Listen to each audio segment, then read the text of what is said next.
people got to be better, not try to be perfect. So instead of trying to be perfect, I just want to think we can talk about progression and trying to be better every day. So it's kind of like a Kaizen thing. Every day is a new start to improve yourself. Every day better being a mantra, a message, a motto, a motivation, a mindset. And even more than that, in the last 5 years, it's become a movement, sharing and giving people hope to just be a little bit better every day.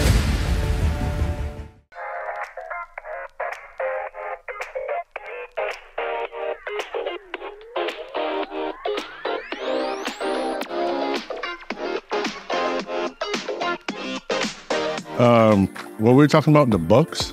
Yeah, full rack. It's like a full rack of dumbbells. That's what we're talking about. And it's a full rack. Well, in hunting, trophy hunting is a full rack. That's the biggest buck, right? So that's the prize you want. So you're at the club, you want the full rack, right? You want how many? Yeah.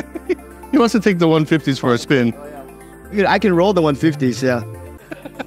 All the young kids will pick it up and walk to the bench. I'll pick them up and roll to the bench because I'm smart and older. Yeah. I blow your load carrying the dumbbell to the bench, right? Yeah. You remember that, I forget, what was it, the two bulls on the hill? Okay. And then the dad bull said to the son, or the son bull said to the dad bull, hey dad, let's go down there and screw one of those cows. Okay. And the dad bull said, why don't we roll? No, he said, let's run down there and screw one of the cows. And the dad bull said, oh, we walk down there and screw all of them. Yeah. That's the story you're going to say at school, yeah? Yeah. It was from a movie. I can't remember what movie it was. It was one of those old, Colors. It was Colors, that old gang movie. Wow. Yeah, I don't know, dated. How about this? You like Will Ferrell? Not. Yeah. You know who Will Ferrell is? Yeah. What's your favorite Will Ferrell movie? That's what we're discussing the other day. We realized he's got 40 movies. See, that's what my wife, my niece said, but there's also Step Brothers, Anchorman. There's a lot of, Talladega Nights. I would say the one I know is Talladega Nights because I enjoy the whole NASCAR race car thing. But that seems like a typical answer from him would be Elf. I love Elf. No doubt. But then you watch Anchorman and you watch Talladega Nights and then there's the ice skating one. Oh, yeah. Yeah, see. What's that for? Blade Runner? I don't know, something Blades of Glory. Blades. Yeah. Oh, but it's hilarious. It's lowbrow humor, but it's what you need sometimes when you have a stressful day. Yeah. Yeah. Was he in Dodgeball or what? No, that was. Yeah. Yeah, Ben Stiller's another. Semi-Pro was the basketball one. Yeah. For now you're gonna go Google and watch them. So I just remember Frank the Tank. What was that one from? Oh, Will Ferrell was Frank the Tank. It was some college movie. Is that the basketball one? I don't know. We'll have to look that up. Oh yeah. Anyway, yeah. Shoot, how long has it been since I've seen you? Long time. Yeah? Yeah. It has been, yeah. I feel like I see you, but it's only on Instagram. But in person, it's been probably. In person, it's been a while. I think I probably haven't seen you since the UH benefit. That's right. And when was that? UH benefit was probably last August. Okay. That was the last time. Well, yeah, I think maybe that's the last time we physically. Yeah. That was good fun. But yeah, I think it's the last time I saw you, I think. Yeah. Yeah. So, Rio came up with an interesting opener. Yeah. I really appreciate his creative suggestions and direction. So that is one of the things I lean on him for. And so it was a this versus that, right? Okay. So, and he's like, that might be a good opener. So I said, oh, I know Eric. So I already can throw a couple of this versus that, and I have an idea what your answer is going to be, right? So the first one would be donuts or cookies? Oh, donuts, hands down. I love sugar, so that's a very broad question.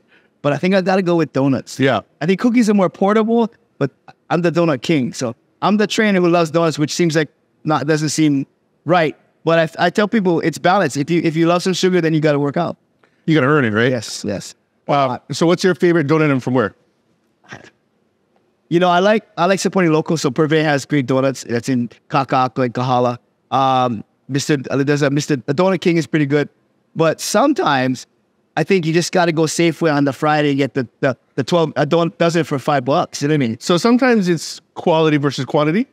Yeah, it depends on that time of day. Because if I want a smash donuts, they're Yeah. gonna go Safeway because it's easy bang for the buck, right? If you want a quality donut, then you might go someplace like Cam Bakery or Lydia Bakery or Privé. You know, yeah. Okay. Depends on what kind of volume, what kind of mood you're in. Yeah. Depends if it's a Friday or if it's a Wednesday. Yeah. Cardio or weights? Oh, hands down weights. Yeah. Yeah. Because I mean, cardio is boring, right? I think cardio is essential, but very, very boring. And weights is like, it's very macho. You get the pump, and it's a physical expression. But cardio just seems like a rhythmic, boring movement. Yeah. As I get older, I'm trying to shift and do more cardio because I think it's better for not only being, and not even being leaner, just quality of life. You know, so if I want to eat chicken katsu and gravy all over it and donuts, then I have to have cardio. So I do cardio begrudgingly a lot, but I know it's better for my heart health, Yep. for circulation, for flexibility, and for my mental health. Because I can listen to a podcast or be on Instagram or just like that. It's something that I need to do, but it just seems very, very basic, so it's easy to pass up. There you go. Okay. Now, you've done a couple of podcasts recently. Yeah. And so would it be safe to say that you've kind of been able to tell your why, your beginning story? Yeah. So what's next for Everyday Better? Like where do you go from here? Your brand's out there, your message is out there. What's next? I think for me, I have passion with this brand. The focus is not always laser. I kind of know what I want to do, and I've been writing a lot more stuff like in a journal where I want to go. It's been organic, so it's been successful with a haphazard method. But I think I'm slowly starting to fine tune. I think you realize this in business too. You need to surround yourself with people who are successful and surround yourself with people that know more than you in certain aspects. So Yeah. I think I'm really good at a lot of things, and there's some things I'm not good at. I'm not good at real estate investing because I don't know anything about it. Everybody knows him as Eric. I call him Big E. Not Biggie Smalls, but Big E. Yeah. And we met online through Instagram. He was putting out his message of Everyday Better. I resonated with it. Started buying all his shirts. And then next thing you know, COVID hit. Yeah. COVID hit. There was nowhere to work out. Gym was life for me back then. Yeah, I know what you're thinking. Okay, it's not the same. And Flex Fitness opened up. Was the only gym that had outdoor area so we could work out. The clouds parted and life was back to somewhat normal in the middle of that chaos. I met Eric in person for the first time and we started working out, hit it off. We've been friends ever since. And so what started your Everyday Better brand and that's kept you going this long? Because what do we have, 5 years? 5 years, yeah. So what started Everyday Better, and is it the same thing that's carrying you through to today? Right. So you basically, we met each other right at the beginning, which is kind of cool. So I can say you're at day one. I've been personal training for, 2004 now, 32 years, since 92. So I'm always trying to make people have better lives, right? With personal training, everybody wants to be skinnier or taller or leaner or whatever. But maybe the last 10, 12 years, I read in a journal and I was like, people got to be better, not try to be perfect, you know? I'd love to be tall. I'd love to have a full head of hair. It's not going to happen, to be tan. So instead of trying to be perfect, I just want to think we can talk about progression and trying to be better every day. So it's kind of like a Kaizen thing. But every day is a new start to improve yourself. And I started repeatedly saying that to my clients every day. I wrote it in a little notebook and they're saying, you're saying that all the time. You know, I thought, oh, it kind of has a catchy, people always think it should be better every day, but I didn't like that. I like every day better. It just, Everybody's just like, but that's the beauty of it's slightly imperfect, but it's perfect, right? It's not grammatically correct. Yeah. But I think it wouldn't be as impactful if it were structured any other way. Yeah, it's funny, in this huge world, you think somebody would have had it already. Yeah. Yeah. So Under Armour, don't try to steal my logo. But I think I wrote it down and then I'm a person who likes basic logo. Like this is very basic. I don't like really busy shirts. I wear a lot of t-shirts because I'm a trainer, to be comfortable. I like comfortable shirts. I like shirts that are really, really basic. So I always like Nike, it's a basic, just do it. That's iconic, right? Yeah. So I thought Everyday Better, if I put in really bold font and a basic thing, it's going to look really good. And then I kind of looked at it like, wow, it's catchy. So I did not a podcast. I did a food show for the news with Guy Hoggy and Augie T. Yeah. I made a shirt, wore it on April 1st, which April Fools, and did the show, and everybody loved it on Instagram. I was still really new to Instagram. People were like, I want a shirt. I thought, okay, we got something here. Basic black t-shirt, white logo. Made 50 shirts, sold it in a day. Thinking, okay, we got something here. And everybody kept saying that I like how that sounds. So from there, I'm like, okay, I can build a brand because I know what I like and my passion for it. I didn't think about I'm going to build this huge brand. I thought, well, more than that, I want to spread positivity. And then it kind of evolved to every day better being a mantra, a message, a motto, a motivation, a mindset. And even more than that, in the last 5 years, it's become a movement. So more than trying to sell positivity or sell t-shirts, I want to just start a movement of dialogue and positivity and sharing and giving people hope to just be a little bit better every day. And I think with the pandemic, the perfect is God's timing, because pandemic was such a tough time for everybody. And people can say it wasn't, but it was a tough time. Yeah. We connected because we're humans that had faults, right? And I started just trying to talk about being positive. People were reaching out to me, tons and tons of DMs saying, oh, thank you for sharing that. Yeah. And it just from there, I evolved and I realized I was grateful to have this little catchphrase that can turn into some shirts and maybe make some hoodies. And I had really no idea how big it was going to be. But honestly, I'm an eternal optimist. So in my head, I'm like, this is going to blow up. Yeah. And people have told me it's going to blow up. And will it blow up? I mean, the growth it is now has happened organically and it's been fantastic. Could it be bigger? Yes. But I'm a control freak and I'm trying not to be. And for now, it's very manageable. And I think once it got too big, I'll lose control of it. And yeah, so here we are 5 years later, lots of goals and it's been exciting. So yeah. And we've been talking about that, right? Like you're not maybe managing of it, not wanting to let it go. Yeah. But that's quality control for one. Yes. Right. And you want to make sure that it still has your filters, your authentic message. When did you start doing your message of the day? So the thought of the day, I think we're probably about 2 years now. I was writing positive quotes and just doing little videos here and there. I'm 57 now, so I'm old. Like, I'm not going to try to do a filter and just try to do what the kids do because I just didn't think it seemed authentic. It didn't seem real. So I just was putting posts. Like, I see a quote and I just copy and paste it and put it on there like a certain thought. And it looked really, really cool, but it wasn't very impactful. So I thought, I had a couple of things like when I drive from my house to my studio, I always think of a lot of ideas. I write ideas on my hand or I post it. And that's kind of my thought of the day, what I'm going through, what my rant is. And I was sharing those and people really resonated or connected with it. So I thought the more I talk about real life, people are going to realize I'm not full of crap. Yeah. And then I just said, okay, I kind of narrowed it down to a thought. And then I just started that maybe about 2 years ago. And I think the impact has been greater because you actually have a person talking about their life. I'm not trying to have a perfect face or do a certain thing, but it's more me just expressing how I feel. And every single thought is not necessarily created by me. I don't try to take credit for it, but it's something that's connected to me. I'm not going to say a thought that doesn't resonate with me or make any. So I think people can tell that I'm authentic, like you said, and not full of crap. I wear my heart on my sleeve. You know me. Yeah. So I started doing that. And then the impact I had was amazing because people would send me. So eventually I'm going to write a book because the notes and the DMs people send me about how that impacted them. I'm not trying to make it like I'm anybody. I'm just sharing my real self, if I have a good day or a bad day, or something that I connected with, and they connected with it. And then just so happens that I have a t-shirt that I'm selling that reminds them every day to do everybody. So it kind of went hand in hand, Yeah, it does. Yeah, I don't think I tried to do the videos to sell shirts, but it does secondary. Yeah. Well, it is, right? So it's a brand, but I think the authenticity is what keeps people loyal to the brand, right? It's almost like salespeople, I think. A lot of salespeople will go on Instagram and they'll just like, oh, I sold this, I did that, I accomplished this. But why would I want to work with you? Why would I want to represent your brand? Why? Yeah. Who's the person behind the brand? Do we align, right? Yeah. Because there's so many brands out there. Yes, true. I mean, and we are also our own individual brands on top of that. Correct.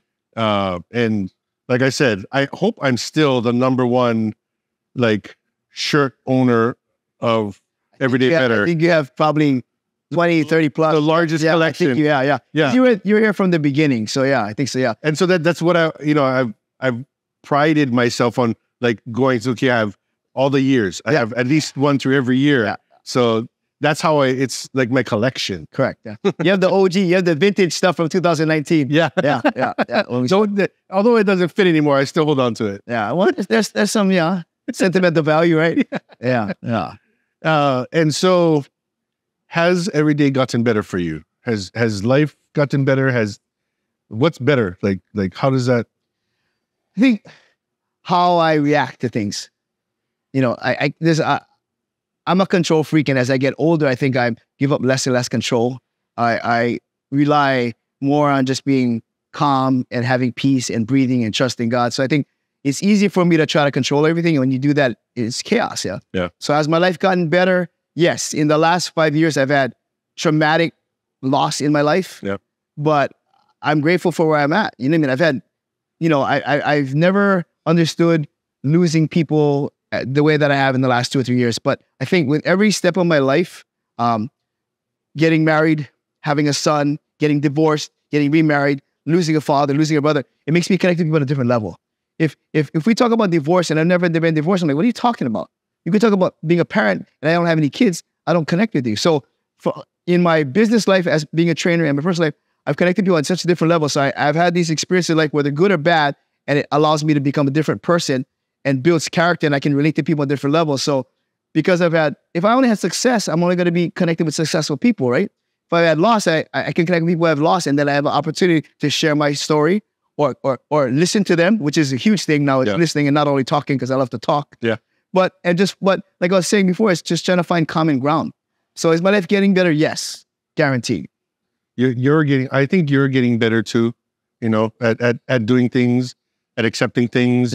Yeah. And for myself too, you know, we share a lot of what we're going through with each other.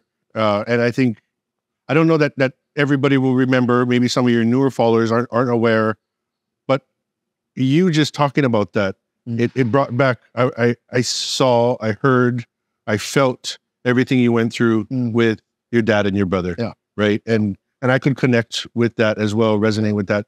Personally, I had cancer. I lost my cousin within the past couple of years too. And so, but you sharing those stories, like if you don't share your losses, how is anybody else going to connect with that? Like, you know, I think a lot of people, it's so easy to share wins because they're happy and they're proud of it. Right. Thank you. Yeah. But the real strength, the real authenticity comes in sharing the stuff that's hard to share. That's hard to talk about.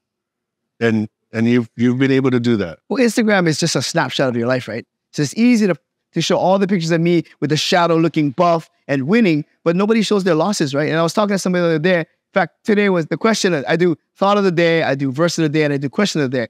And the question of the day was going to be, when is the last time you celebrated somebody else's win? And I'm interested to see, because it's really, really hard. You have to be really, not perfect, but you have to be comfortable in your own skin and confident enough in your own successes and where you are as a person to celebrate. Brooks, bro, awesome. I love you. You're my brother. So you know I don't have a problem celebrating you with. Yeah. But there's other people who could maybe be posed as a competitor, but I don't feel like people are competing with me because, you know me, I'm pretty confident. I'm secure. I know who I am.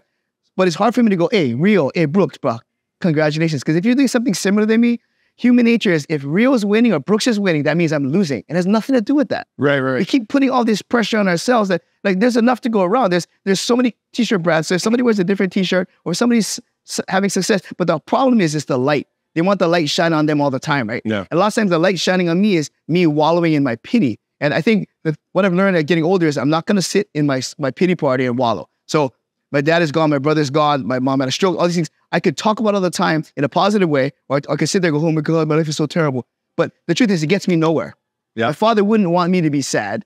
You know what I mean? Like, yeah. So like, I can hear about your hardships and I can be there and I can listen to you, but I can't fix you unless you want to be fixed. But I can be your friend and be there for you, right? Yeah. If you want to wallow, that's on you. If you want help, I can help you. But if we both wallow together, now we got two guys that are depressed. You know? So it's like, and there's no light in that. That's so I can be positive. And you can go, wow, what's the deal? You can be mad at me or happy at me. We can share, right? But I think Instagram is such a great tool to be divisive and negative. And my goal is one tiny bald head voice trying to be a positive light, because there's so much. I mean, I've talked to tons of influencers and they make more money off tits and ass, violence, racial diversiveness, donuts. I like donuts. That's the only thing. But food sells. Donuts was positive. Always listening to all that. No, but food sells, right? Yeah. Glitzy food sells, TNA sells, violence sells, racial dissension sells. Yeah. So the older I get, the less I'm trying to have a filter, but I want to find common ground. We can always find common ground, but it's so easy to just be divisive. Yeah. And then it's like, man, Because we don't want to. We want to be in our own little shell and just be mad because that's mine. And you and me are like, you're Hawaiian, I'm not Hawaiian. We hate each other. We don't, you know what I mean? It's easy to do that. You know, just, I don't know. Yeah. I don't know. We both love donuts, so we can connect on that. Yeah. And I've always felt safe to share my wins and my losses because I know it's genuine. Yeah. And vice versa. So I can cheer on people that I love. I can cheer on anybody. Yeah. You know, and it's genuine because their wins and their successes aren't necessarily things that I want anyway. Yeah. You know? See, that's mature of you to say that. People can't say that though. They can't even get to that point in their life where it's that nothing to do with me. Yeah. He's being successful in his video business. I don't know how to do that. So why be upset with him having success? Actually, if you practice his accent, you might be successful. Really? Yeah. Yeah. That's what works for him. I don't have enough energy. I need more donuts first. But yeah, I think so many times we try to branch out, and so many times there's times when we just need to stay in your lane. Yep. And I mean, like I was talking to somebody the other day, like, the old adage from your mom says, if you have nothing good to say, don't say nothing. But people feel like they always got to say something. Like you're in an elevator, right? You got to say something like, oh, nice day today. Oh, it's hot. It's Friday. You're like, we say the dumbest stuff because we're trying to start conversations. Because as humans, we want interaction. It's uncomfortable. Yeah. Uncomfortable, like... But we don't want to be hurt, but we want interaction. And but you know, it just, we're never honest and stuff because people can't handle honesty, right? Because if you have one person is secure and a person is insecure, there's not going to be a happy medium. If you have both secure guys, we'll be fine. But there's always someone that's easily, like nowadays, what is this trigger bullshit? I mean, trigger and offended. I don't remember being offended 10 years ago. I don't remember being triggered 10 years ago. The old song, like something about this place, all the guys we tease the other race, we all get along. Yeah? Mr. Sancho Lee. Hawaiians, we all got along fine. And now, like, it's like, I got nothing against people. I'm not, you know, just, yeah. It seems like because of the limelight and the platform that everybody can get attention. Yeah. So now they feel that there is something special there for them to separate themselves. Very good, yes. And so that's what people use, I think, as a trigger nowadays. But I mean, I don't want to get caught up in that myself. So, you know, none of that stuff bothers me. It has nothing to do with me. So why would I talk about it anyway, right? It's crabs in a bucket, right? Yeah. I want to get my shine. I want to get to the top. Right? But by getting to the top, you're pushing other people down, right? And I mean, I hate to say it, and people can get offended, but I grew up my whole life, so that's a local mentality. Yeah. And I see all the stuff you guys doing. You guys are trying to do your best to help people move up. Mm-hmm. Well, everybody's thinking they want to move up, but they have to push other people down. But you guys are trying to educate people and just teach people financial literacy. It's just like, that's not an easy sell. It's not. I mean, personally, with everything that I'm doing, it's been a tough road. I happily though, I'm at the point where it's paying off. Like, you know, there was a bunch of sacrifice, there was a bunch of time invested, a bunch of not listening to the naysayers of, what are you doing this for? That doesn't make sense. Why are you telling people this? Why are you sharing that? Why are you even talking on social media? Like, who wants to listen to you? Yeah. Right. And now I'm able to get people telling me like, oh, thank you for saying that. And it's the same thing that I felt with you is like, thank you for sharing that. You know what I mean? To me, you look super comfortable. Like, I mean, it looks like you, and not that you didn't say before, but to me, it looked like you have a stride. Now it looks like, I wouldn't say it was authentic, but before, like with anything else we do, it's repetition, right? Yep. So I think I watch you now, you're just super comfortable. You own it. You know what you're talking about. You're expert what you're talking about. I think that what people are easy to say, look at Brooks falling down. But I think fall down 7, get up 8, right? I mean, that's pretty simple. Like, so I've made lots of mistakes. And some days when we do our mistakes on social media, it's easy for people to hate, yeah? It is. Yeah. But I like making my mistakes on social media because then people see that I'm not perfect. Yeah. But then I also can hold myself accountable to measuring, okay, where was I at? And how far did I come? You know? I think that's very appealing. Yeah. To not be perfect. Yeah. Imagine that. Right. We're just talking about being perfect is appealing, but that's not attainable. It's not anymore. Yeah. Like, yeah, it's authentic is attainable. Imperfection is perfection, I think, you know? Yeah. So I think just being yourself and being happy with where you're at and figuring out how to get where you're going. There's a simplicity in that. That's just, you know, it's easy to align with and easy to achieve. The counterpart to that, and I see people doing this, and this gets me crazy, is people say they're keeping it real. So people don't understand that there's emotion and there's fact. When people say something really mean, like, oh, Eric, you short, or Brooks, you fat, I'm just keeping it real. But so definitely it's factual that I'm short, and maybe you have a couple extra pounds. And I'm not, but I do. But think about what's the benefit of them saying that? You know what? The benefit to those type of comments, maybe to people in that position, would be to try to bring you down to their level because they're insecure about something. They're deflecting, right? Yeah, they're trying to bring you down, tear you down for some reason. Instead of elevating to your level and asking for help to help bring you up, they're tearing you down. And so I think that's just more of an insecurity, and shoot, I know I'm heavier. Does it stop me from going on camera? No. I just get real to put the skinny lens on. Well, I would like him to shoot from the ground so I look taller, but that's not going to happen. But see, the thing is, I can laugh about that. And people can talk about it, but I know who I am, right? Yeah. So if you go, hey, bro, you don't have a tan, you're bald, you're old, and you're short. So what? Yeah. So, me going, you got a beard.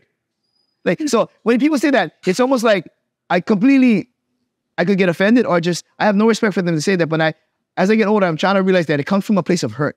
Yeah. Dr. Phil said, hurt people hurt people. Yeah. So if you're happy people aren't mean. And try to be kind. People's like, oh, I'm so kind. Like, you're not kind. And the truth is, I'm not kind all the time either.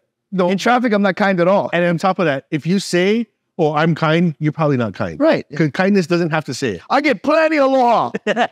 So you don't have to say it. You know what I mean? Like, I know, I get a shirt that says every day aloha. Right. And then, I was told by some darker skinned races that I shouldn't be saying that or doing that. I told you before, because I'm not Hawaiian.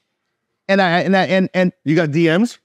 Yes. Oh. But that makes me realize I'm making an impact. Yeah. Because if people are but it opens dialogue too, yeah? So I said, first of all, I appreciate you sending me a message. Because it's a cry for help, yeah? Second of all, I never said I was Hawaiian. Third of all, I don't think it's offensive because I'm sharing a law. I think you don't necessarily have to be Hawaiian to share a law. So I don't know, I'm not saying I don't own it, but I grew up here my whole life. Yeah. So I don't know how much more I can be immersed in the society. Yeah. But then I always say, why do you feel that way? And maybe 3/4 of the time, they come up with this thing, and then after they're done, they're saying sorry. I don't need them to apologize, but it came from a place of hurt because somebody hurt them. Yeah. And this white guy, I'm half Asian, but this white guy was using their word, which they don't even use themselves. It's not, well, and that's the thing. I think the insecurity comes from maybe they feel like you're giving off more aloha than they are, and so they're lacking, right? Right. Coming from a place of not of abundance, of the scarcity mindset. So aloha is not owned by Hawaiians. I mean, I have so many friends that you have so much aloha. Yeah. But then I know people that are Hawaiian blood that don't have aloha. And I know people that are white that have aloha. So my whole thing was just sharing something that I believed in, yeah? Aloha was meant to be shared. It's for everybody. Not to keep to yourself. No. Oh, okay. That's not aloha. That's donuts. You do. Oh, okay, yeah. No, but I share donuts too. Donuts of aloha. Oh, we're going to start a new sidebar, yeah? Donuts of aloha. Oh, but new side business, another revenue stream. We're gonna be an official taste tester. We're gonna be 20 pounds heavier the next podcast. We gotta get real to official taste test. He needs to put some meat on. Yeah, guaranteed, bro. Hibiscus glaze, yeah. We gotta get him to say purple before we leave. Yeah, but then we're not gonna have any more shine though. He's gonna steal my shine. There's always shine when I'm sitting next to you. Yeah. Oh man. And so a little bit off camera, we talked about you want to do a podcast. Like you want to, what's the goal? Why is that on your heart to do? When I was younger, people always said, what's your career? And I never really knew. So I've been personal training for 32 years. It's been a successful business. I love it. It's perfect for my personality and what I do. We got competitive bodybuilder before, but I like meeting people. Yeah. So my son and my wife always laugh. We'll go someplace and in 2 minutes at Costco, I'll get somebody's phone number. We're already talking about because I find a common bond with somebody. We start talking about their shirt or where they're from, or they're like the Cowboys, like donuts. And she's like, man, how do you do that? I got the social security number already. You know what I mean? But I think I have the ability to make people feel comfortable. Yeah. So it's just a natural progression. So when I was young, I always wanted to be a talk show host. Because Jay Leno, Johnny Carson, because first of all, they get all the chicks, they get all the money, they meet all the stars, you know what I mean? So you meet all the celebrities and you're sitting at a desk and you're talking. And I have the gift of verbal diarrhea. So, I can talk. So why not connect that together with something I like to do? I like to share positivity. I like to talk. I didn't even think of it from a business standpoint, making money. That's always going to come later. I always think as my Everyday Better is a passion brand, not a fashion brand. Yeah. It's something that I fulfill my purpose doing stuff like that. If I make revenue, awesome. But if I really get focused on the physical part, I'm really going to lose my goal and my purpose. But I think talk show host is, I like to be a guest because I like to talk, but I want to be on the other side. I want to be able to ask people questions because I genuinely like to know people and realize what they do. And people, I think, get taken back sometimes. Like I said, like it's weird to go how much you make, but it's more like, oh, where are you from? You got any kids? Just that kind of stuff like that. Then you find out people, and that makes my life richer by finding out where people came from, how they got to this point. We talk about hardships. So I think a podcast is just, it's organic. So I've been wanting to do that. You've been pushing me. Other people have been pushing me. But same thing, Control Freak. I want to do a certain way. I've a list of people I could be on, So podcast and nonprofit are the two things I'm going to work on this year. Okay. So, podcast, I think we can kind of see where that's going. There's a few of them out there already. Yeah. I have no doubt you'll differentiate yourself. And even if you don't differentiate yourself, a lot of times I find that personally, the podcast is more therapeutic for myself. I get to hear other people and like you said, we get to meet and get to know them. So selfishly, this is how I get you on camera and talk, right? Yeah. Hear about you and whatnot. So what about your nonprofit? What is that about? So my dad was very philanthropic, and our family was always giving. Philanthropic? Yeah. My dad was a giver, right? So I'm learning as I get older to be a cheerful giver. And that's another thing that we're learning. It's easy to say you want to give, but giving is hard. It has to come from a place that you're feeling comfortable. So I think I'm very grateful in a place in my life where I have time to give and money to give and energy to give. But most people don't have enough time, money, or energy because they're not in a good space. So if their stuff's not good, you can't give anything away. So I just have always been trying to help nonprofits and help other people. And my dad has always done that. So I want to continue his legacy. So I started a couple of scholarships in his name at the school I graduated from. But I think I want to be able to help more people with a legal way. And this is my way of getting people together and doing nonprofit kind of work by helping different charities, stuff like that. So I'm really working. I'm going down the rabbit hole with nonprofits because nonprofit is a very general term has evolved in the last 20 years. I think it comes. It's almost like a brand of doing something charitable. Yeah. Right. So everybody's got a there's so many nonprofits out there. Not everybody has one. But I think it's almost trendy, kind of like podcasting. Yeah. But once you find whatever that passion is, then you can do it through the nonprofit. The nonprofit can be a conduit for that or a platform for it. So, it's how you use it, I think. And this is on film, you can check me now, but the truth is, and this is not an epiphany, but there's lots of nonprofits that are for profit. So let's be honest, I'm not singling anybody, but it's a nonprofit, but it's easy for me to set up a nonprofit with my friends, pay myself a big salary, in a nice swanky office, have all these expensive, have a beautiful car, and a percentage of whatever comes in from grants or whatever goes to the actual nonprofit. Yep. And that's not what I want to do. So that's why I've been holding off, because I don't want the stigma to think like, Eric's got a nonprofit to hide money. And I can say that's the truth. That's not what I want to do. Yeah. I don't necessarily even want to get a salary. I don't think about it that way. So everybody said I'm doing it wrong because that's not how you structure it. But my mindset is very different. It's giving. So because I have enough to give and I have a business like that. So I'm just trying to make sure I dot the I's and cross the T's and make sure I do everything the proper way to help spread positivity and be able to help people financially and fiscally. So that's going to happen. But yeah, so I'm talking to different people and I'm seeing, I like hearing people's mistakes. Yeah. Because it's easy to talk about successes. Yeah. Say, oh yeah, we did this, we did that. You got $1 million grant. You gave out 10 grand. Right? But you don't see it. So you see somebody, some industry or some utility giving a $20,000 check. You know what I'm talking about? You mean that big oversized check? I say, you giving me $20, but you want a pat on the back. Yeah. Right? So they get a write-off. Okay. But I don't want to do that. I want to be able to help you. If you want, so whenever I talk about giving back, so I give back to cancer, I give back to Meals on Wheels, I give back to UH football, a lot of churches. I don't do that to get a pat on the back, but I do that because I want to stimulate more people to help. So if people ever come at me like, are you doing it for the clout? And I said, that's definitely not it. It's really not it. I want to be able to get people more involved and show that I'm trying to help people. So please, if you're going to talk about it, I always ask them, and it sounds weird, but are you helping anybody? Yeah. Said you shouldn't complain. No, those are the haters or the naysayers. They're always going to say that. Yeah. But at the end of the day, like those are the posts that I will comment on. If I see somebody actually trying to tear somebody down for doing that, and it's like, so what? Like at the end of the day, is somebody benefiting from it? Yes. Does it help to spread the awareness or the message that this is being done? Yes. Is there an ulterior motive for some of these people? Maybe so, but who cares? Because the benefit is making an impact regardless. Correct. Right? Yeah. So unless you're going to go do something, right? Don't. Yeah. Well, I people talk a lot, right? Yeah. And as low as it sounds, talk is very cheap. We can talk all day, you and me, right? Yeah. But if we have no action, then I mean, I'm a guy of action, so I get stuff done. People are like, what are you doing? I say, well, I'm just going to go and do it. If I sit back and wait, then I could maybe get enough money to donate $5,000 to a charity. But if I'm going to do it now, I can give them $1,500 and impact them really quick. But I'm always like, let's get done. I can make a call, get some people together. So I like action. And then a lot of times that's good and bad because sometimes I don't have a plan, but I've realized now I can kind of hooey the right people together and get a good action plan to get stuff done. Because people talk about it all the time. They talk about doing something, it takes forever, and they don't do anything. You know, I saw this thing recently on the real estate investing side. There's so many people that are interested. They take courses, they go to all the meetups, they show up and they absorb and they try to educate themselves. But only a few people will actually take action. Yeah. So I saw this thing recently that actually it's counterintuitive to what a lot of people think, but you actually need more balls than brains. Yeah. Oh yeah. Because there's a bunch of brains out there, but if you don't take action, what is it for? It's wasted, right? Yeah. So you got to have cojones to actually do something with it. Yeah. And I think a lot of people that have balls to just go out and shoot first, aim after, may end up coming out further ahead because they're learning along the way. They're making the mistakes and they're learning through that process. You miss all the shots you never take, right? Yeah.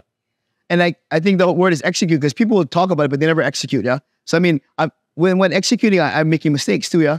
And then, like you said, big balls and big cojones, and a lot of times there's an inherent risk, right? Yeah. So I'm not risking tons of money. I've risked some things and things always haven't worked out perfectly. But then from there, I realized that every experience is an opportunity to learn. Like that was great or that was terrible. I'll never do that again. But I think people, same thing is they make a mistake, they wallow it, they never learn. They do the same thing over again. It's like driving through the same pothole over and over again. They'll never learn. That's like, and then you want to give, and you had this before, people call you and they want advice and you give them advice and they just keep doing the same thing. So it's like, you got to stop. I just made a post. Those are called ask holes. Yeah. It's just like, they ask and they don't take the advice. Because they want you to hear them, which is valid. But after a while, go see your counselor. Yeah. I mean, like I want to talk to you, buddy. If I want to talk to you the same thing, and you're not going to adhere or listen to or apply any other advice. Why are you going to waste your energy? Yeah. And I don't want to say I'm wasting their energy because I'm learning as I get older, people need to be listened to. Yeah. But people don't hear though, yeah? No. Yeah, so yeah. A lot of people don't understand the difference between listening and hearing. And as you get older, don't you realize that, I mean, it sounds hokey again, but your time is very important. It is. So sometimes I think we're not selfish with our time, yeah? Because how does that make any sense? Or you're giving, but you're selfish with your time. I said, because empty, we talked about that point from empty cup, right? I go dry every time. And when your cup goes dry, then you get resentful and tired and burnt and broke, and then you can't help anybody.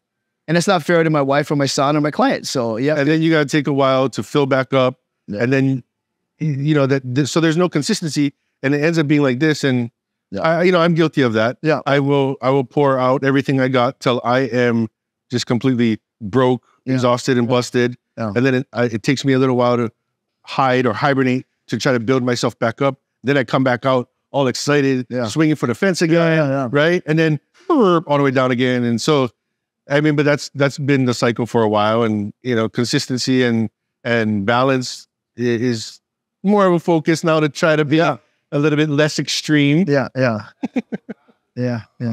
I'm really enjoying the background noise and having people here. Yeah. You can hear it's not so sterile. No, you hear the clanging of the barbells, of the machines, and it's actually a comforting sound. I wish we were barbecuing. Oh, we gotta get a little hibachi. Yeah. We could roast marshmallows. Well, maybe next time I'll just bring donuts. Oh. It's always back then. Yeah, I feel like we should have poo-poos here. We should actually start talking about food. Oh, we're gonna do something with like Lanai and them, and because he's always doing food. He's traveling too now. Oh yeah. You mentioned you want to go traveling? Yeah, I'm gonna start traveling. Yeah. Yeah. My wife's gonna go Vegas at the end of the month. And I think we're gonna go to Japan in the fall, and she wants to go to San Fran. So yeah, but I don't know. We'll see. Yeah, we don't have a dog pass, so now we have time to travel now. Yeah, so we gotta take advantage. And I gotta move around. So yeah. Yeah, you gotta keep moving. Yeah, see the world. So. And how's your son? How old is your son now? 20. Yeah. 20. It's good. As a parent, I feel validated. I hate to say that because he's going into a fine young man. He's got a job at HPD in his dream job, you know, and it's what he wanted, what my father wanted, what we prayed about. So he's in a good spot. His trajectory is good. He's comfortable. He's making good money. He loves what he does. So that's all you can wish as a father, that your son does well. So I mean, yeah, being a single dad was tough. There's no doubt. So I think that, yeah, it's good to see him kind of grow into a young man. So that's one box checked, you know, that I can kind of just take, which is good. It's a blessing because I mean, he's not home that much anymore, but now I have more time to focus on me, focus on my clients, focus on my wife, or focus on the brand, you know. So it's weird because it's kind of empty nest, yeah. But I'm, you know, so I can, like I said, same thing. You can wallow or you can just use that time efficiently. So I'm learning to fill in the spots with positive stuff. So with other things that are positive, and now that you have the time to pour back into yourself, right? Refill your cup. Yeah, it still boggles my mind that you're a trainer because I don't think anybody knows you're a trainer. Yeah, it's funny because we went to a bodybuilding show. Ray has this Stingray Classic. I went with my friend a couple weeks ago, and everybody knows me as the everyday better guy. Yeah, nobody knew I even competed. And this is where we put in a picture of you and your but that's where I know I'm getting older because I don't care. Because I could easily put pictures of me posing on my Instagram and get lots of likes. You know what I mean? But that's not really what I want. I mean, because back Herrick was very selfish. It was all about Big E. I'm the man. Check me out. Look at my physique. And that's what worked. But now it's not really about me. I'm just the voice that's trying to spread a message, you know? The training thing, I don't really talk about personal training on my Instagram either. Yeah. So people don't even know what I do for a living. I mean, they think you only sell shirts. I'm independently wealthy, but other than that, so I have a trust fund from my Pahu. Yeah, no, I mean, like, yeah. So, yeah, I've been training since '92. Yeah, and so, like, who are the core of your clients? My clientele now is, I would say, 50 and up. Yeah, so it's the market has shifted. So I'm training a lot of people who are the kids are growing up, or they're getting older, or they're retiring, and it just seems like these people have more time, more money, more motive, and the actual, a lot more of the need to stay in shape as you get older, right? I'm a proponent in living well and being better every day. Like, so it's like, you can have a lot of money, but by the time you retire, you're so broken emotionally and physically, you're not going to be able to spend it, right? Yeah. I mean, you want to leave it to your kids, but then you work so hard, you should be able to enjoy it. So you should be able to do it in whatever life, pleasure. So, I mean, my whole goal is to keep people upright and ambulatory and moving and enjoy their money, So it seems like with social media, training has really changed because everybody under 30 can get it free on Instagram. They know how to do it. Yeah, everybody's an expert. Yeah, they got abs. They're an expert.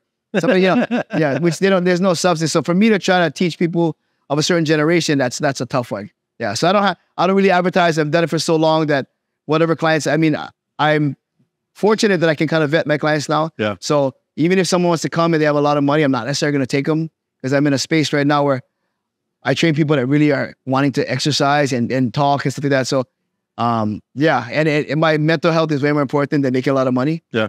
And like any other job, you can deal with people. I'm sure you've dealt with clients that have a lot of money, but get support. Sometimes like you're going to make a big commission and you make a lot of money, but it's really stressful on your psyche and your it's not worth time for whatever reason. So that's going to be really tough. It's going you want to balance it, but it's just not going to be. It's not worth it to me. I don't know. Yeah. I mean, I love to say I'm so rich it doesn't matter, but my sanity and what I've been talking recently was, how often do you have peace? I think peace is more obtainable through the changes of like happiness, sadness. Like, I think peace personally is the one thing I would strive for to be all the time. Whereas happiness is fleeting. Sadness comes and goes with loss and grief and all these other things, but you can still be peaceful throughout all that. Most people don't have peace though. Yeah. Try to go ask people in the next week or so how often, and then really let them sit down and think how much peace they have. And they're going to say, not at all. Because with stimulants and power drinks and caffeine and drugs and overstimulation from videos and stress and drama and traffic, we can never wind down and we never have peace. So I'm finding more and more times where I can just be quiet and really have peace. And as I get older, that's important. That's way more important than being really rich. Because I talked to people before and I said, does money buy happiness? They said, yeah, of course it buys happiness. So I said, would you rather be filthy rich and miserable or poor and happy? And 9 out of 10 are going to say they want to be rich and miserable.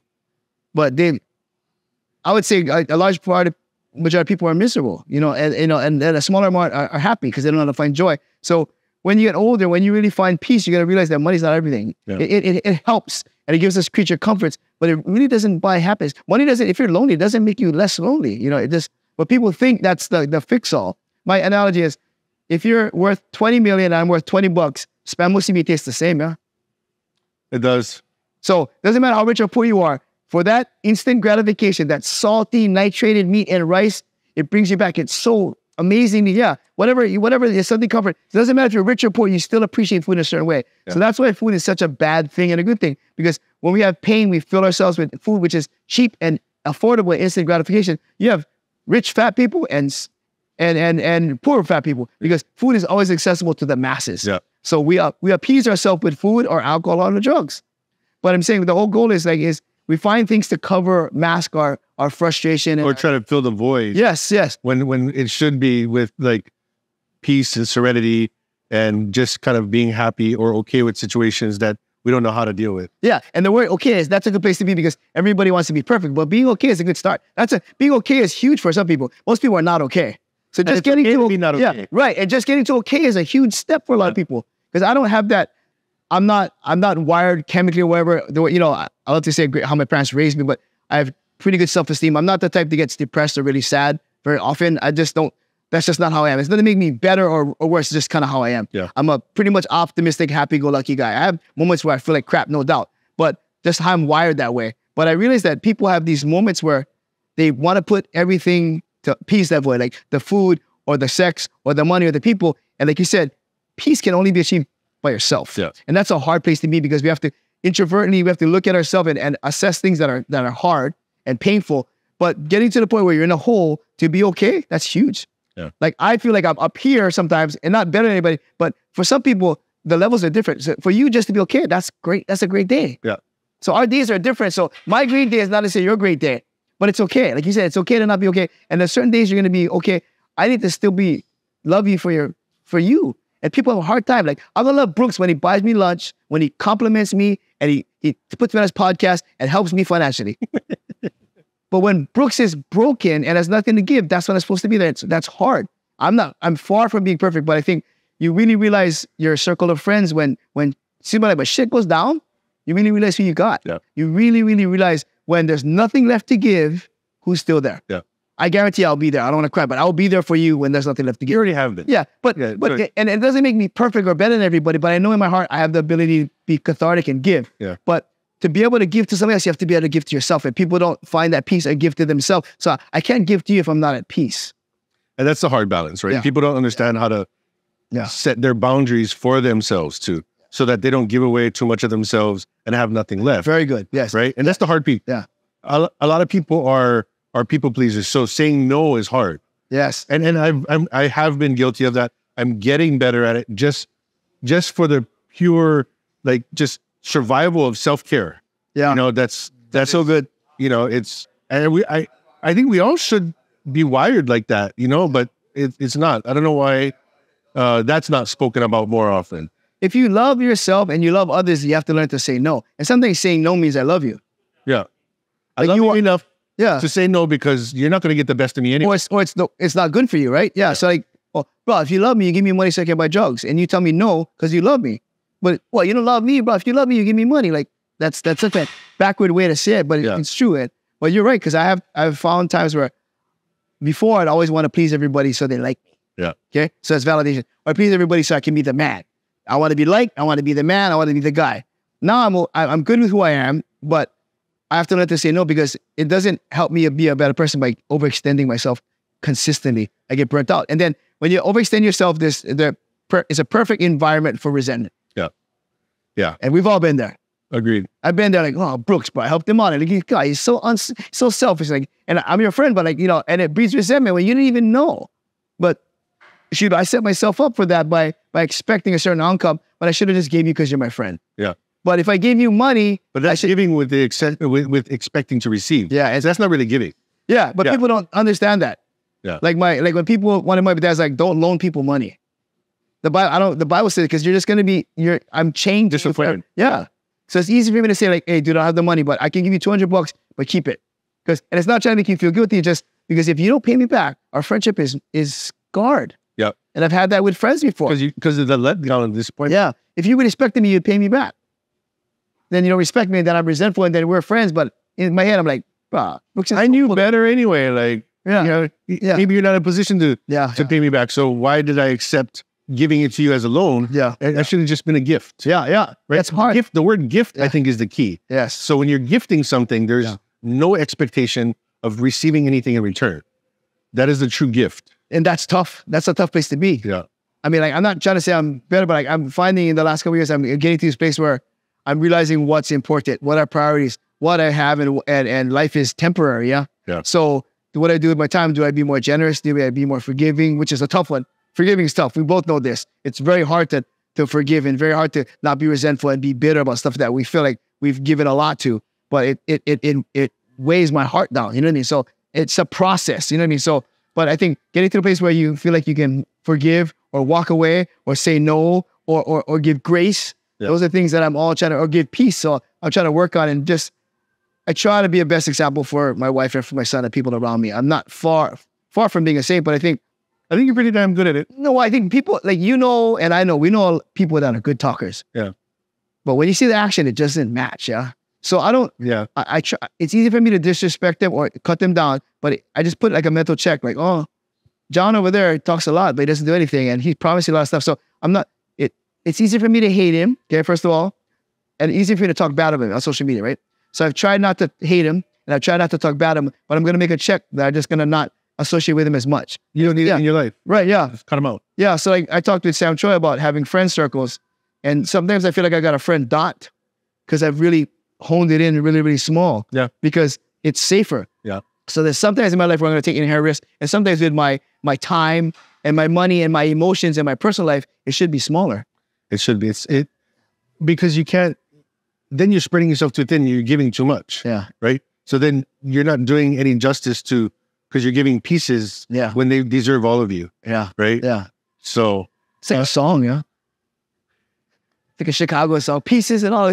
Well, Sam Choi told me a long time ago, there's a yard. So you have a big yard, and then you invite people over to a party, and you let them hang out in your yard, right? So there may be acquaintances, which people don't understand. Like, so friendship is a very misused word, right? So acquaintances, you don't know them, they're brothers, friends, cousins, boyfriend, whatever. They can all kind of compete in your yard. And there's certain people that you would maybe allow on your porch or in your living room. Yeah. The smaller number. Like, I don't know about you, but I don't like people in my house. If I don't know you, I don't want you in my house. Yeah. Just, but that's my safe space. Yeah. Yeah. So then there's a small group of people, your immediate family, immediate friends, maybe your brother's girlfriend, but not going to be the guys you don't know in the house. It's just, that's just, and there's a certain amount of people that you let in your kitchen or your bedroom. Yeah. So there's different levels of, but everybody thinks, oh, friends, ohana. There's one person allowed in the bedroom. Well, but you know what I mean? But just because you relate to me doesn't mean you can come make house. Yeah. Because if you're making house, then you're not respecting my house, right? Yeah. But people override like, oh, we're family.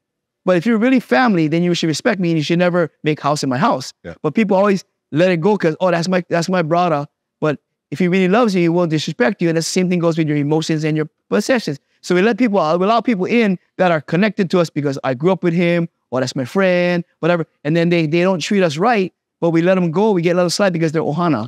So you got to take responsibility for that because we let them go. Correct. Say that. Correct. Yeah. Before we kind of get to the tail end and wrap this up, I want to talk about Flex. Yeah. I want to talk about Chris and your relationship with them, and the reason why I've envisioned us here, here in front of this for a while. Okay. Wow. It's taking me longer than I wanted. Wrong. I used to have hair when he had the idea. But it's in a different place. So I want to promote and highlight and support Flex Fitness and talk real quick about your relationship with them and about the gym. Well, Chris and me are the same age. We both graduated in 84. Chris has been bodybuilding since he was like 14. So like the 80s. I knew him since the 90s, and I met Debbie in the early 90s. So we've always been in the gym industry, right? Yeah. So we've always been trainers. There was the gym and there was Gold's Gym. So we've kind of all just naturally progressed and grown, got married, had kids like that. Before the pandemic started, Chris and were at Kakako Fitness, and then the lease expired. So they kind of split up and they had no gym to go to. So Chris was talking about opening up this place, and I thought it was a great you know, it's a big risk. Yeah. You know, with opening up a gym during the pandemic, with all the rules and everything but that's something that he loves, and him and Chris and Debbie are very passionate about. They live the lifestyle 24/7, and I thought this is a perfect place for them to have their clients, and that people are going to come because of their energy. Yeah. He's a very successful bodybuilder all over the world. People know him. Debbie's got great energy. So I encouraged him, and then he took the big risk to open up. It's more of a boutique niche kind of gym. This is kind of out of the way. It's not in the metropolis of downtown or Kakako, but it's at the end of a little mall, and it's a sanctuary to me. They were fortunate enough to open up this outdoor space during the pandemic because all the gyms are closed. It was frustrating to me because people don't understand exercise is medicine. Yep. And when you get stuck inside, you're just going crazy, and the people need the outlet. If you don't have exercise, you're going to do drugs and drink, and you find other ways to cope. Right. Yeah. So they gave people an option. They had a gym that was outdoor with all this, I'm not going to, ridiculous mass stuff. They had indoor and outdoor. So even when gyms are closing, they had an opportunity. So people found out about them, and I like the vibe. After pandemic was over, they kept the outdoor thing, so it worked really, really well. But they have a great setup. They have initial gym here, like I think 2,500 square feet. They have outdoor 1,500 and a cardio room, and they're constantly growing. So I think they've stuck with this kind of family style. It's not a huge meat hen gym. It's not. It's just a little bit of everything. Everybody knows everybody by name. It's that neighborhood gym that's very safe, very comfortable. All walks of life are here. And like you said, they're always here. So when you have a business that you own, it's your life, right? It's their baby, right? Yeah. So they're here all the time. So I mean, like, it's great. Like Cheers, you come here, you see everybody you know. So I have a training studio that's a couple miles away, but I like leaving my studio, coming here, and it's the social aspect. So I don't drink or go to a bar. So this is a great social aspect for me. At my age, I like coming, talking story, and working out. So working out is part of my life no matter what, right? So I think you're combining a great, safe fitness place and great parking, great people at a great price. So yeah, Flex Fitness is the place to be. Tell everybody where it's at. So they're at Dole Cannery Mall. So you can enter from Costco Tire or Dole Cannery Theaters is parking. They have validated parking. It's in Dole Cannery Mall at the end. I think it's 650 Evile Road. I think they open from 5 in the morning to maybe 8 at night, 7 days a week. Affordable, just good people, good vibe. And all kinds of people come here for fitness. It's not really a bodybuilding gym or whatever gym it is. Everybody else wants to be a little bit better, a little bit more healthy. Come here. Just check out Flex Fitness. Is the number on there? I don't know. Or you can Google them. Or, we'll throw it on. You can Google them, Instagram them. But it's a good place. I mean, we're grateful that they let us shoot over here. You know, But anyway, the cool thing is I didn't even think about it. This is kind of where we first met. Yeah. So it's like going back to we first kissed. Yeah. Oh yeah. So our first date. Yeah. Sorry. But whatever. It's a cheesy bro, man. Yeah. But yeah. So I mean, I think a gym is a great place to meet people. People are. If everybody's perfect, there'll be no gyms, right? Yeah. If everybody's perfect, there'll be no churches, right? We're all trying to be a little bit better, right? Yeah. And oddly enough, the gym is where I've made a lot of my healthier relationships. Yeah. Oh. So, and it's not just talking about physical fitness or anything like that, but mentally, the people that feed my soul and my spirit. Yeah. And having these conversations, and I'm stoked that we got to do this today. Yeah, I just think that we all have these flaws, and then you get a little demographic of people who are really trying to work on their flaws, and that's why you have a gym. And you and me, last time we checked, I know people think we're perfect, but we're flawed. But we're working on it, right? We're trying to be a little better every day, and well, iron sharpens iron, right? Yeah, it does. And you definitely keep me sharp. Likewise, brother. Love you, man. I appreciate you. Yeah. Thank you. Yeah.